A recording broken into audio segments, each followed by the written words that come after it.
Zato nas je Majka Crkva pozvala i poziva, kad god su praznična sabranja, da se okupljamo.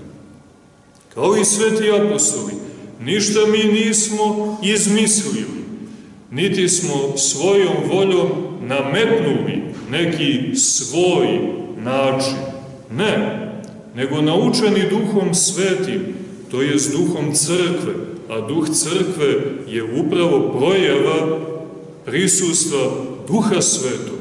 Pa kao što su i sveti apostoli bili sabrani u one dane, tako i mi u ove dane. Ista je tema, isti motiv, isto usmjerenje.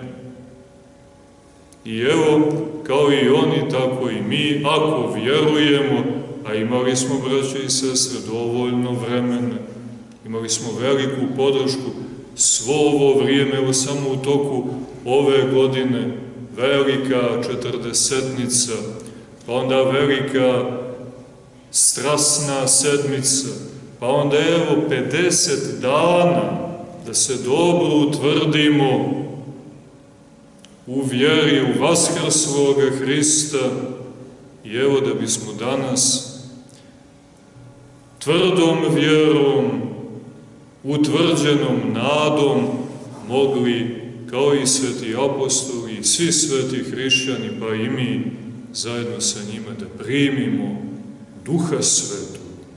Jer Duh Sveti neće, braćo i sestre, sići, nikad nije ni silazio na one koji ne vjeruju u Hrista Gospodnjeg. To je uslov. Ako vjerujemo zajedno sa crkvom i ispovijedamo zajedno sa crkvom apostolskom, onda nema razloga da Duh Sveti ne bude sa nama. A ako se odvajamo od crkve, šta to znači odvajamo od crkve? Pa odvajamo od njene zajednice, od njenog sabiranja, od njenog učenja, od njenog predanja. Onda Duh Sveti ne može sići na nas. A ako Duh Sveti ne siđe na nas, onda ćemo mi, braćo i sestre, biti slijepi. Nećemo moći da prepoznamo onoga koji je među nama. Nećemo moći da prepoznamo vaskrsloga i vaznesenoga čovjekoljubivoga Hrista.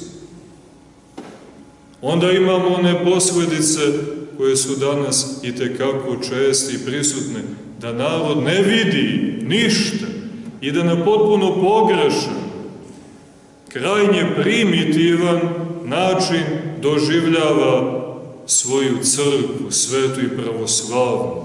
Onda imamo i tu tragediju da se mnogi danas crkve odriču,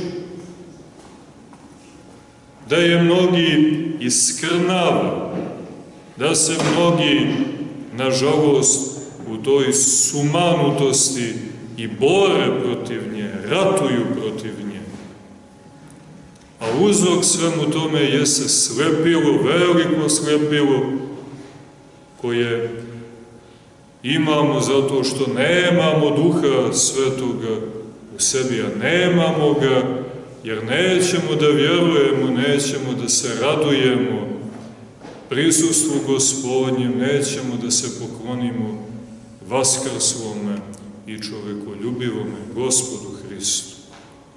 Zato i ove godine, ovim praznikom, Otac Nebeski poziva sve narode, pa i srpski narod, da na ovaj jedinstven način, jer nema drugoga načina i nema druge pomoći i nema drugog izlaza iz ovog mraka u koji smo se uvalili, sem da se pokajemo, onako saborno, crkvi da se vratimo, da se poklonimo raspetome i vaskrslome Hristu, da mu se obradujemo i u tom radovanju, odnosno radovanju njemu vaskrslome i vaznesenome, da primimo radost na radost i blagodat na blagodat da primimo blagoslov, onaj koji pečati radost i čini je potpunom, da primimo i Duha Svetog. Zato nije daleko, braće i sestre, utjeha naša, nije daleko spasenje naše. Ono je tu, vrlo blizu. Duh Sveti je tu, on je sišao na svete apostole i do dana današnjeg i do kraja vremena on diše u crkvi pravoslavnoj i diše i dejstvuje.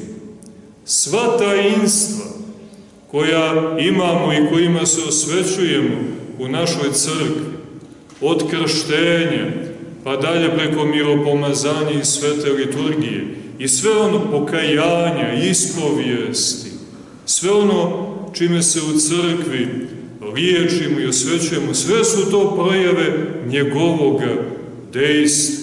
Svakako u isto vrijeme dejstva i Oca i Sina i Duha Svetoga, trojica jednosušna, životvorna i nerazdjeljiva. Dakle, sve što nam je potrebno mi i imamo u crkvi, ali ono što je važno i što je ključno, a što nažalost nemamo ili nećemo da imamo, jeste prava vjera. Prava, tačna vjera apostolska.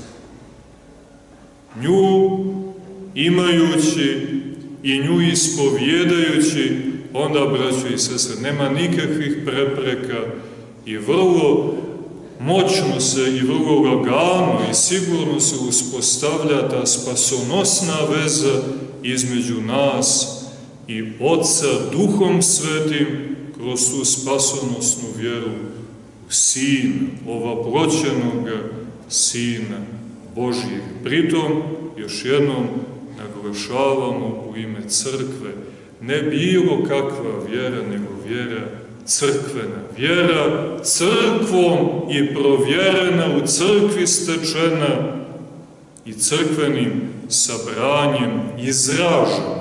Dakle, vjera crkve, liturgijska vjera. To je vjera koja potvrđuje, koja obezbjeđuje naše spasenje, a Duhom Svetim kroz Sina, vraćajući se nebeskome Otcu, u čemu i jeste spasenje jednog čovjeka, isto tako i jednog naroda.